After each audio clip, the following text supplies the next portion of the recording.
મારા ભાભીને અમારા ઘરે આવ્યાને થોડા જ મહિના થયા હતા ત્યારે મારા ભાઈ 1 મહિના પહેલાં બહાર કામ માટે જતા રહ્યા. મારા ભાઈ બહાર ગયા તે પછી મારા ભાભી મારી પાસે રોજ મોટી મીણબત્તી મંગાવતા હતા અને રાત્રે તે પોતાના રૂમમાં મીણબત્તી લઈને જતા રહેતા. હું વિચારતો કે આટલી બધી મીણબત્તીનું ભાભી શું કરતી હશે. તેની હકીકત જાણવા માટે એક રાતે હું તેના રૂમમાં છુપાઈ ગયો. થોડી વાર પછી મારા ભાભી રૂમમાં આવ્યા અને દરવાજો બંધ કરી અને પછી હું મારા ભાભી હંમેશા દૂર રહેતો હતો કારણ કે હું તેનું એવું કોઈ કામ કરવા નહોતો માંગતો જે મને પસંદ નહોતું. એટલા માટે હું હંમેશા દૂર દૂર રહેતો અને હું ઘરેથી મારા મિત્રોને મળવા માટે જતો રહેતો. પરંતુ આજે તેણે મને બોલાવ્યો. હું તેનું કામ કરવા માંગતો નહોતો. તેણે મારી પાસે એવી વસ્તુ મંગાવી જે હું લાવવા માંગતો નહોતો કારણ કે દુકાનવાળો પણ મારી મજાક ઉડાવવા લાગ્યો હતો. પરંતુ હું મારા ભાભીને ના કઈ રીતે પાડું. મારા મમ્મીએ પણ મને કહ્યું હતું કે તારો ભાઈ ઘરે નથી એટલે જ્યારે પણ તારા ભાભી કોઈ વસ્તુ મંગાવે તો ના ન પાડતો. એટલે મારે મારા ભાભીની દરેક વાત માનવી પડતી હતી. આજે હું ફરી વખત દુકાને ગયો અને મેં દુકાનદારને કહ્યું, આ પૈસા લ્યો અને મને એક મોટી મીણબત્તી આપો. દુકાનદાર હસવા લાગ્યો અને હસતા હસતા તેણે મને કહ્યું, આટલી બધી મીણબત્તીનું તું શું કરે છે? તમે તો ઘણા બધા પૈસાવાળા છો, તો પછી ઇન્વર્ટર કેમ નથી લગાવી લેતા? હવે આ જમાનો લાઇટ ગયા પછી મીણબત્તી સળગાવવાનો નહીં પણ ઇન્વર્ટર લગાવવાનો છે. મને ખૂબ જ ગુસ્સો આવ્યો અને મેં તેને કહ્યું, તમે મને મારો સામાન આપો. મારે બીજું પણ કામ છે અને આ મીણબત્તીનું હું શું કરું છું તે પૂછવાની તમારે જરૂર નથી. તમારું કામ છે સામાન વેચવાનું. મેં મીણબત્તી લીધી અને ઘરે આવી ગયો. મારા ભાભી પહેલેથી જ મારી રાહ જોઈ રહ્યા હતા. તે ખૂબ જ સુંદર હતા. જે પણ લોકો તેને જોતા તો તે વિચારમાં પડી જતા કે આ આટલી બધી સુંદર કેમ હશે, કારણ કે આટલી સુંદરતા તો કોઈ ફિલ્મની હિરોઈન પણ નહોતી. તેની સુંદરતા જોઈને મારી માએ તરત જ વિચારી લીધું હતું કે તે પોતાના છોકરાના લગ્ન તેની સાથે કરાવશે. લગ્નના 1 મહિના પછી અમારા ઘરે અમારા સંબંધીઓ મારા ભાભીને જોવા માટે આવતા અને મારા ભાભીને પૂછતા કે શું તમારે કોઈ બીજી બહેન છે? પરંતુ મારા ભાભી એકલી જ હતી. મારા ભાભીએ જ્યારે મારા હાથમાં મીણબત્તી જોઈ તો તે ખૂબ જ ખુશ થઈ ગઈ. તેણે હસતા હસતા મારા હાથમાંથી મીણબત્તી લઈ લીધી અને અંદરથી દોરો કાઢીને ત્યાં જ ફેંકી દીધો. પછી મીણબત્તી લઈને તે પોતાના રૂમમાં જતી રહી. રાત થઈ ગઈ હતી અને કોઈ કામ પણ નહોતું. તે પોતાના રૂમમાં એકલા બેસી રહેતી. મારી માં કહેતી કે તેને પોતાના પતિની યાદ આવતી હશે. તેના નવા નવા લગ્ન થયા છે અને તેનો પતિ બહાર કમાવા માટે જતો રહ્યો છે કારણ કે લગ્નમાં ખૂબ જ ખર્ચ થઈ ગયો હતો. એટલે તેને મજબૂરીમાં જવું જ પડ્યું. હવે તે 1 વર્ષ પછી પાછો આવી જશે. મારી માને તેની અંદર કોઈ ગલતી નજર નહોતી આવતી. આ વાત અજીબ હતી, અનોખી હતી, કારણ કે એક સાસુ મારા ભાભીને ખૂબ જ પ્યાર કરતી હતી. મારા ભાભી પણ બધા સાથે મળીને રહેતા હતા, પરંતુ રાત થતાં જ તે પોતાના રૂમમાં જતી રહેતી અને હું એ વાત ઉપર હેરાન હતો કે જો મીણબત્તી સળગાવીને અંજવાળું કરવા માટે મંગાવતી હતી તો પછી તેના દોરા શા માટે કાઢી લીધો? કારણ કે તેની વગર તો તે સળગશે નહીં અને તો પછી એને મંગાવવાનો ફાયદો શું? મને કંઈ સમજમાં નહોતું આવી રહ્યું. હું પરેશાન હતો. દુકાનવાળો પણ મને ન બોલવાનું બોલતો હતો. પછી મેં બીજી દુકાને જવાનું વિચાર્યું, પરંતુ દુકાન મારા ઘરેથી દૂર હતી. એટલા માટે મારો સમય બરબાદ થઈ જતો અને હું ગરમીમાં એટલું બધું ચાલીને જવા માંગતો નહોતો. એટલે મારે તે જ દુકાને જવું પડતું. પરંતુ મીણબત્તી સસ્તી પણ નહોતી મળતી. મને ભાભી પાસે પૈસા માંગતા પણ શરમ આવતી. જે મને ખીચા ખર્ચ માટે મળતા હતા તેમાંથી જ હું મીણબત્તી લાવતો હતો. ઘરની અંદર લાઇટ જતી રહેતી. મીણબત્તીને અંજવાળવા માટે વાપરવી તે વાત બરાબર હતી. થોડા સમય પછી દિવાળીનો તહેવાર આવ્યો.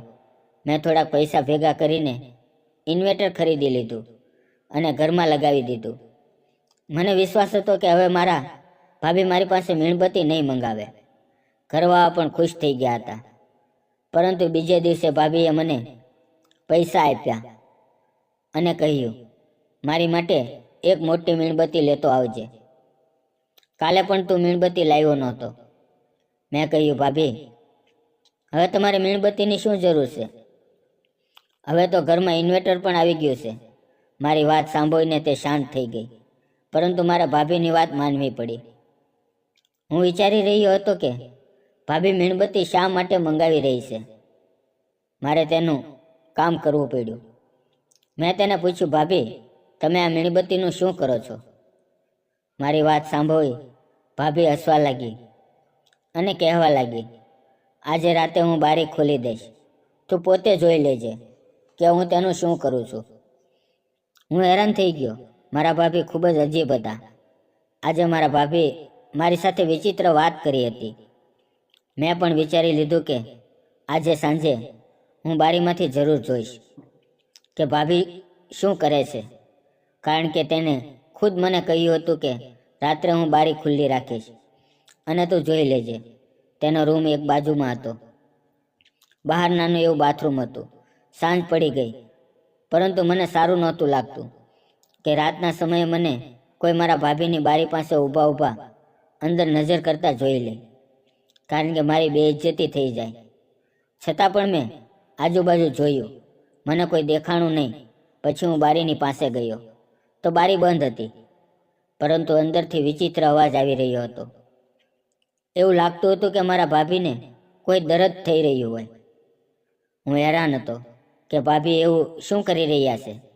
તેણે તો મને કહ્યું હતું કે બારી ખોલી દેશે, પરંતુ તેણે બારી ખોલી નહીં. હું પાછો મારા રૂમમાં આવી ગયો. સવારે મેં ભાભીને કહ્યું, તમે બારી કેમ ન ખોલી? તો તે કહેવા લાગી, શું વાત છે? તમે જોવા આવ્યા હતા? હું તો મજાક કરી રહી હતી. તમને શરમ નહોતી આવતી કે તમે મારા રૂમની અંદર નજર કરો? તેની વાત સાંભળીને હું શરમાઈ ગયો. મેં કહ્યું, ના ના, હું પણ મજાક જ કરતો હતો. હું નહોતો આવ્યો. તો મારી વાત સાંભળીને તે પણ હસવા લાગ્યા અને મને કહ્યું કે આજે હું બારી ખોલવાનું ભૂલી ગઈ હતી. મને કંઈક સમજમાં નહોતું આવતું કે તે કઈ રીતની વાત કરે છે. મને તેની દરેક હરકત ઉપર ગુસ્સો આવવા લાગ્યો. હું ફરીવાર રાત પડવાની રાહ જોવા લાગ્યો. આજે પણ હું બારી પાસે ગયો તો મારી માએ મને જોઈ લીધો અને કહેવા લાગી કે આ છુપાઈને તું ક્યાં જાય છો? તો મેં કહ્યું, મારા મિત્રનો ફોન આવ્યો છે, એટલે હું બહાર વાત કરવા માટે જાઉં છું. તો મારી માએ કહ્યું, પોતાના રૂમમાં બેસીને વાત નથી કરી શકતો? હું પાછો મારા રૂમમાં જતો રહ્યો, પરંતુ થોડી વાર પછી હું પાછો ઊભો થયો અને જોયું તો મારી માં સૂઈ ગઈ હતી. હું જ્યારે બારી પાસે પહોંચ્યો તો બારી આજે પણ બંધ હતી, પરંતુ અંદરથી કાલ જેવો જ અવાજ આવી રહ્યો હતો. મેં ધ્યાનથી સાંભળ્યું. મને લાગ્યું કે મારા ભાભી કોઈ તકલીફમાં છે. શું તે મારા ભાઈની યાદમાં રડી રહી હતી? પરંતુ તેની હરકતથી મને એવું નહોતું લાગતું કે તેને મારા ભાઈની યાદ આવતી હશે. તો પછી આ અવાજ કેમ આવી રહ્યો હતો? હું ખૂબ જ પરેશાન થઈ ગયો. મેં સવારે મારા ભાભી સાથે તેની વિશે કોઈ વાત ન કરી. મને લાગ્યું કે તે મારી સાથે મજાક કરી રહી હતી. તે મને રોજ કહેતી કે આજે હું બારું ખોલી દઈશ, પરંતુ તે ખોલતી નહોતી. એક દિવસ હું મારા મિત્ર સાથે વાત કરતા કરતા તેના રૂમ પાસેથી પસાર થઈ રહ્યો હતો. રાતનો સમય હતો. ભાભીએ મને ઈશારો કર્યો, એટલે હું રૂમની અંદર ગયો. મને એવું લાગ્યું કે તે મારી સાથે મજાક કરી રહ્યા છે, પરંતુ તેણે મારી સામે જ તેના રૂમની બારી ખોલી નાખી. એનો મતલબ એવો હતો કે આજ સાંજે તું આવજે. હું તારી સાથે મજાક નથી કરતી. હું આ મોકો જવા દેવા માંગતો નહોતો. જો મારા હાથમાં તેની કમજોરી લાગી જાય તો હું જરૂર તેનો ફાયદો ઉઠાવીશ. ભાભીને નહોતી ખબર કે આજ તેણે કેટલી મોટી ભૂલ કરી છે. સાંજે હું આગળ વધ્યો. હું વિચારી રહ્યો હતો કે હવે શું થશે. બારી ખુલ્લી હતી અને રૂમની લાઇટ પણ ચાલુ હતી. મેં જોવા માટે મારો ચહેરો બારીની અંદર નાખ્યો, પરંતુ સામે મને કાંઈ બરાબર દેખાતું નહોતું, અને જે દેખાણું તે જોઈને મારા હોશ ઉડી ગયા. મને ખબર પડી કે ભાભીને આટલું બધું દરદ શા માટે થાય છે. કારણ કે ભાભી મીણબત્તી સળગાવીને તેને ચહેરા અને હાથો ઉપર લગાવી રહ્યા હતા. ગરમ ગરમ મીણબત્તી લગાવીને જ્યારે તે સામે બેઠી હતી તો ખૂબ જ વિચિત્ર લાગી રહી હતી. તેણે પણ મને જોયો કે હું અંદર જોઈ રહ્યો છું, અને તે મારી સામે વિચિત્ર નજરથી જોવા લાગી. મને ડર લાગ્યો અને હું ત્યાંથી જતો રહ્યો. જ્યારે સવારે મેં આ વાત મારા ભાભીને પૂછી કે તમે શું કરી રહ્યા હતા, તો તેણે કહ્યું, તને શું લાગે છે, હું આટલી બધી સુંદર છું? શા માટે છું? કારણ કે હું રોજ રાતે મારા ચહેરા પર મીણબત્તી લગાવું છું. એના લીધે મારા ચહેરાને બધી ગંદકી ઉતરી જાય છે. ત્યારે જ હું એટલી સુંદર લાગુ છું. હું વિચારવા લાગ્યો કે ભાભી પાગલ છે.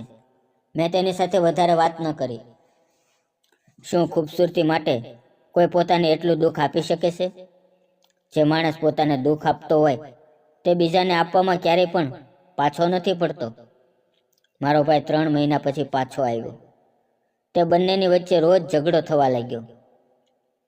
મારા ભાભી ખૂબ જિદ્દી હતા અને ભાઈને તેના જૂના ચક્કર વિશે કોઈ ખબર હતી.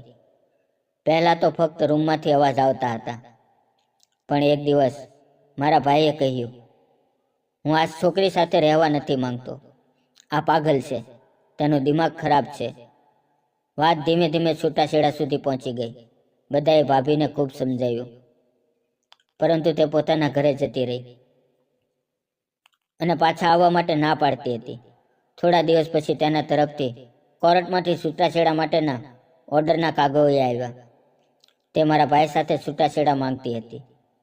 અમે બધા ખૂબ જ હેરાન હતા, કારણ કે વાત હવે કોર્ટમાં પહોંચી ગઈ હતી.